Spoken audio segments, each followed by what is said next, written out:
High friend, welcome to my channel. আশা করি তোমরা সবাই ভালো আছো, আমরাও ভালো আছি।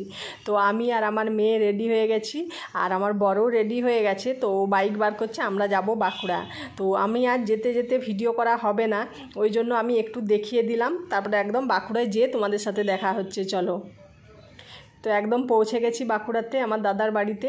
তো ভাইপো যে পৈতেতে কিছুদিন আগে ভাইপোর পৈতে হলো, সেই ভিডিও তোমরা দেখেছো। অনেকগুলো গিফট পেয়েছে, সেটাও দেখেছো। তো কয়েকটা গিফট খুলে তোমাদেরকে দেখাচ্ছে। তো তার যেগুলো পছন্দ হচ্ছে সেই গিফটগুলো ভালো, আর যেগুলো পছন্দ হচ্ছে না সেগুলো বলছে কেন দিয়েছে, পৈতেতে কি এইরকম গিফট দেয়? এই যেমন আয়রনটা দেখে বলছে এইসব গিফট কি কেউ পৈতেতে দেয়? আমি বলি কেন, তোর তো এটা কাজে লাগবে। বলছে না, একদম আমার পছন্দ হয়নি। তো রেগে যাচ্ছে একটুতে। আমার মেয়ে নিয়ে আসছে তার দাদার কাছে গিফটগুলো, দুজনে মিলে খুলে দেখছে কোনটাতে কি আছে। যেগুলো পছন্দ হচ্ছে ভালো। তো গিফট খোলা কমপ্লিট, দেখা কমপ্লিট করে আমরা বেরিয়ে পড়েছি ননদ বৌদি মিলে গুইরাম পালের ঘুগনি খেতে।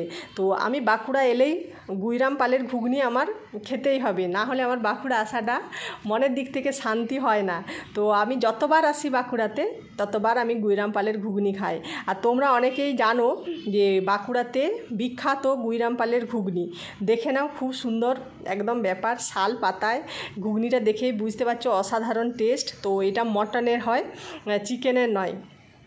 তো দেখো ঘুগনিটা অসাধারণ খেতে। তো মানে কি বলবো, বলার ভাষা নেই। যারা খেয়েছো জানো, যারা খাওনি তারা অবশ্যই চলে যেও বাঁকুড়াতে গুইরাম পালের ঘুগনি খেতে। 70 বছরের দোকান।